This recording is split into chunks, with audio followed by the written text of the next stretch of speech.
দর্শক, আজকের ভিডিওতে আমরা যাচ্ছি রাঙামাটির সবথেকে উঁচু পাহাড় সীতা পাহাড় ভ্রমণ করার জন্য। এবং সীতা পাহাড়ে যাওয়ার জন্য এই মুহূর্তে আমরা রয়েছি রাঙামাটির লিচু বাগানের চন্দ্রঘোনা মিশন ঘাটা নামে একটি ঘাটে, যেই ঘাট থেকে ইঞ্জিন চালিত বোটে করে আমাদেরকে যেতে হবে সেই সীতা পাহাড়ে। এবং সীতা পাহাড়ে যাওয়ার সময় কর্ণফুলী নদীর দুপাশের যে সারি সারি উঁচু উঁচু যে পাহাড়, সেই পাহাড়ের সৌন্দর্য বেশ দারুণভাবে উপভোগ করা যায়। বিশেষ করে এই কর্ণফুলী নদীর মূল বৈশিষ্ট্যই হচ্ছে এই নদীর দুপাশে রয়েছে রাঙামাটির অসংখ্য সারি সারি পাহাড়।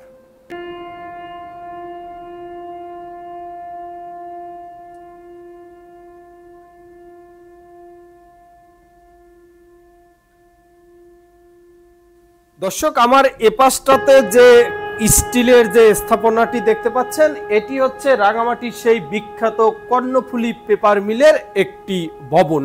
বিশেষ করে রাঙামাটির এই কর্ণফুলী পেপার মিলটি বেশ জনপ্রিয় এবং বাংলাদেশের সর্বপ্রথম কাগজ উৎপাদনকারী প্রতিষ্ঠান কর্ণফুলী পেপার মিল। এবং কর্ণফুলী পেপার মিলের পাশ দিয়েই মূলত এই কর্ণফুলী নদীটি বয়ে গিয়েছে এবং এই নদীর মধ্য দিয়েই আজকে আমরা সেই সীতা পাহাড় ভ্রমণ করতে যাচ্ছি। এবং সীতা পাহাড় যাওয়ার পথে এই নদীর যে অপরূপ দৃশ্য, ইঞ্জিন চালিত বোটে মানুষের চলাচলের যে দৃশ্য, সেটি এক কথায় অসাধারণ।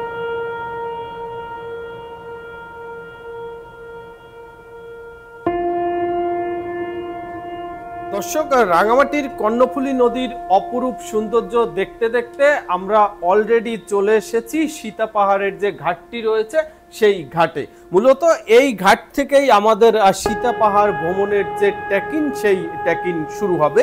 বিশেষ করে নৌকা থেকে নামার পরেই একটি ছোট্ট ঝিরিপথ রয়েছে, এই ঝিরিপথটি পার হয়েই আমাদেরকে এগিয়ে যেতে হবে সীতা পাহাড়ের দিকে। এবং ঝিরিপথটি পার হওয়ার পরেই কিছুটা সমতল জমি বা কিছুটা সমতল সড়ক রয়েছে, এই সড়ক ধরেই আমাদের মূলত সীতা পাহাড়ের দিকে যেতে হবে। সীতা পাহাড় এই রাঙামাটির সবথেকে বড় পাহাড় এবং এটি একেবারে দুর্গম অঞ্চলে। বিশেষ করে এই বোটে করে পার হওয়ার পরে বেশ খানিকটা পথ পায়ে হেঁটেই মূলত এই সীতা পাহাড়ের দিকে যেতে হবে। এবং এই দুর্গম পাহাড়ি অঞ্চলে যেতে যেতে পাহাড়িদের যে পাহাড়ে তারা যে সমস্ত কাজবাজ করে থাকে, সে সমস্ত কাজবাজের দৃশ্য দেখা যায়।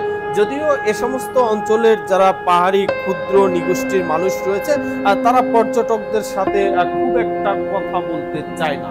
কোনো প্রশ্ন করলে সেটা সাধারণত তারা উত্তরও দিতে চায় না।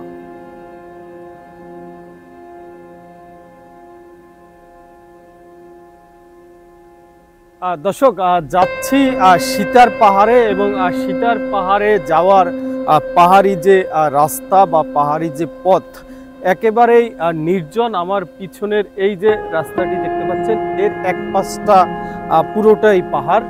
এদিকটাতে হয়তো কিছু পাহাড়িদের বসতি রয়েছে, তবে একেবারে নির্জন একটি এলাকা।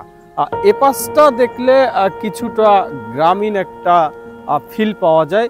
এখান দিয়ে কিছুটা জায়গা সমতল রয়েছে, তবে এর পরের দিকে যত দূরে চোখ যায় সমস্তই পাহাড়ি রাস্তা বা পাহাড়।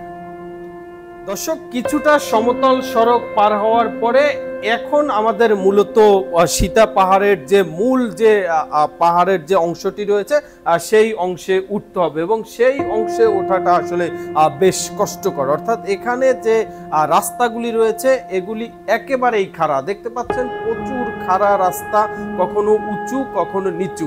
এভাবেই মূলত এই পাহাড়ি পথ ট্রেকিং করে আমাদেরকে যেতে হবে সেই সীতা পাহাড়ের একেবারে চূড়ায়। দর্শক, আমরা প্রায় শুনে থাকি যে পাহাড়িরা জুম চাষ করে। জুম আসলে কোনো নির্ধারিত ফসলের নাম না। পাহাড়িরা পাহাড়ে যে সমস্ত ফল ফসল বা যে সমস্ত শস্য উৎপাদন করে এগুলি হচ্ছে জুম। অর্থাৎ পাহাড়ে যে চাষাবাদের পদ্ধতি, সেই পদ্ধতির নাম হচ্ছে জুম। এবং সেখানে তারা অনেক ধরনের ফসলই চাষ করে থাকে। আর তার মধ্যে আমরা এখন রাঙামাটির একটি পাহাড়ে রয়েছি। এই পাহাড়ে দেখতে পাচ্ছি প্রচুর পরিমাণ আনারস চাষ করা হচ্ছে। আমার পিছনের এই যে ইয়াগুলো দেখতে পাচ্ছেন, এগুলি সবই হচ্ছে আনারস। এখানে বিশাল একটি পাহাড় এবং এই পাহাড়ের পুরো পাহাড় জুড়ে এ ধরনের আনারস চাষ করা হচ্ছে। আমরা বিশেষ করে শহরের যে ছোট জাতের যে আনারসটা খেয়ে থাকি, যে আনারসটা মিষ্টি, সেই আনারসই হচ্ছে এগুলো। এই আনারসগুলোই এই পাহাড়ে চাষ করা হচ্ছে। এটি হচ্ছে সেই জুম চাষ।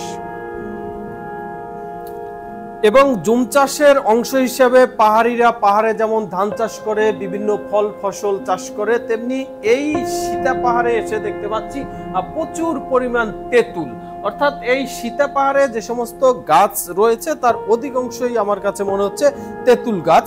আমরা এখানে একটি পাহাড়ি যে বাড়ি রয়েছে সেরকম একটি বাড়িতে এসেছি এবং এই বাড়ির যারা মালিক রয়েছেন তারা এই তেঁতুল বা পাহাড়ে হলুদ বা আরো পাহাড়ে বিভিন্ন জুম চাষের সাথে তারা জড়িত রয়েছে। আমরা এই যে বাড়িটি দেখতে পাচ্ছেন, এই বাড়ির যিনি কর্তা রয়েছেন তার সাথে আমাদের রাস্তায় দেখা হয়েছিল। তিনি আবার আমাদেরকে তার বাড়ির সামনে দেখে বাড়ির ভিতরে ডাকলেন এবং এখানে এসে আমরা দেখতে পাচ্ছি তাদের মূল চাষাবাসের অংশ হচ্ছে হলুদ। এখানে প্রচুর পরিমাণ হলুদ তারা স্তূপ করে রেখেছে। বিশেষ করে এই হলুদগুলো তারা বাজারে বিক্রি করবে। এবং যেটা শুরুর দিকেই বলেছি, এই পাহাড়ে এসে প্রচুর পরিমাণ তেঁতুল গাছ দেখতে পাচ্ছি। মাঝে মাঝে পাহাড়িদের হাঁটা চলার দৃশ্য দেখা যায়, যদিও এটি একেবারেই নির্জন একটি পাহাড় এবং এই পাহাড়ে আসলে পর্যটকদের আনাগোনা খুব একটা দেখা যায় না। যদিও সীতা পাহাড়ে পর্যটকদের আসার আরো বেশ কিছু রোড রয়েছে, তবে আমরা এখন যেই রোড দিয়ে এই সীতা পাহাড়ে এসেছি এটি একেবারেই নির্জন একটি পাহাড়ি এলাকা। দর্শক, আমরা এখন রয়েছি সীতা পাহাড়ের একেবারে চূড়ায়। এটি একেবারে সমুদ্র পৃষ্ঠ থেকে যদি হিসাব করি প্রায় 2100 থেকে 2200 ফিট উপরে হবে।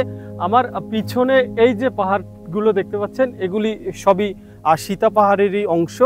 তবে এই পাহাড়ের একেবারে গহীনে যাওয়া সম্পূর্ণ নিষেধ, কারণ এটি একেবারেই গহীন পাহাড়ি অঞ্চল হওয়ার কারণে এখানে বিভিন্ন সমস্যা আছে। বিশেষ করে বাইরের যে সমস্ত মানুষ আছে তারা এই সমস্ত জায়গায় যাওয়ার অনুমতি নেই। যারা মূলত পাহাড়ি, যারা এই পাহাড়ের ভাজে ভাজে বসবাস করে, তারাই মূলত এই সমস্ত জায়গায় চলাফেরা করে বা তারাই এই সমস্ত জায়গায় যাওয়ার অনুমতি পায়। এছাড়া এই সমস্ত জায়গায় আসলে সাধারণ মানুষ প্রবেশ করতে পারে না।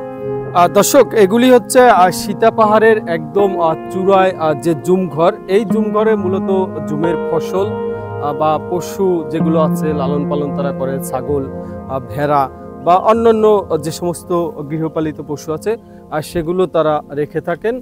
এবং এই পাহাড়ের ভাজে ভাজেই তারা বিভিন্ন চাষবাস করে থাকেন। এই যে দেখতে পাচ্ছেন এগুলি হচ্ছে রাঙামাটির সবথেকে উঁচু পাহাড় সীতা পাহাড়ের দৃশ্য। আমার সামনে এই যে স্থাপনাগুলো দেখতে পাচ্ছেন এগুলো হচ্ছে বাংলাদেশ বর্ডার গার্ড বিজিবির। এখানে নতুন একটা বিজিবির ক্যাম্প করা হয়েছে, কারণ এখানে প্রায় কিছু বিচ্ছিন্নবাদী সংগঠনের বিভিন্ন বিষয় থাকে। তো যে কারণে এ সমস্ত জায়গাকে তারা রেস্ট্রিক্ট এরিয়া হিসাবে চিহ্নিত করেছে এবং এই সমস্ত জায়গায় তারা মূলত পাহারা বসিয়েছে। তো এই হচ্ছে অবস্থা। এই বাংলাদেশের রাঙামাটির সব থেকে যে উঁচু পাহাড় সীতা পাহাড়, সেই সীতা পাহাড়ের চিত্র। এই যে এই ঘরটিতে দেখতে পাচ্ছেন বেশ বেশ বড় আকারের ছাগল রয়েছে। এই জুম ঘরে এই ছাগল তারা রাখছেন এবং এর ভিতরের চিত্রগুলা আরো দারুণ, তবে বেশ ভয়ানক। যে কারণেই এখানে বিজিবির ক্যাম্প করা হয়েছে। যদিও এ সমস্ত স্থানে আসলে সাধারণ মানুষকে একেবারেই প্রবেশ করতে দেওয়া হয় না। যদিও আমি জার্নালিস্ট, সাংবাদিকতা হওয়ার কারণে বা সাংবাদিকতার কাট থাকার কারণে এই সমস্ত জায়গায় আমি আসতে পেরেছি বা উঠতে পেরেছি। দর্শক, দূরে যে উঁচু উঁচু পাহাড়গুলি দেখা যায় এগুলি হচ্ছে রাঙামাটির যে বিশেষ বিশেষ যে পাহাড় রয়েছে আর সেই পাহাড়গুলি। মূলত এই মুহূর্তে আমরা রয়েছি সীতা পাহাড়ের একেবারে সর্বোচ্চ উপরে, এবং এখান থেকে রাঙামাটির যত পাহাড়গুলি রয়েছে সব পাহাড়ই আসলে এক নজরে দেখা যায়। এটি হচ্ছে একেবারে এই সীতা পাহাড়ের সর্বোচ্চ চূড়া, এবং এখানে একটা জুম ঘর রয়েছে। যারা জুম চাষ করে তাদের বসবাস এই ঘরের মধ্যে।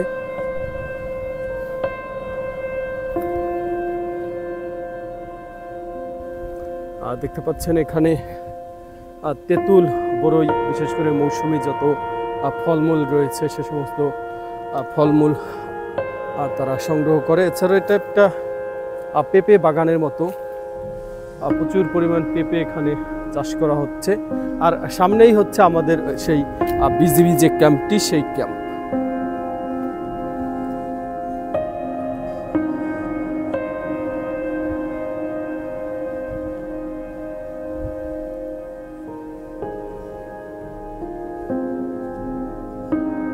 সীতা পাহাড়ের একেবারে যে চূড়া, সেই চূড়া থেকে নিচের দিকে নামছি, এবং নামার যে অবস্থা এটিও বেশ ভয়ঙ্কর।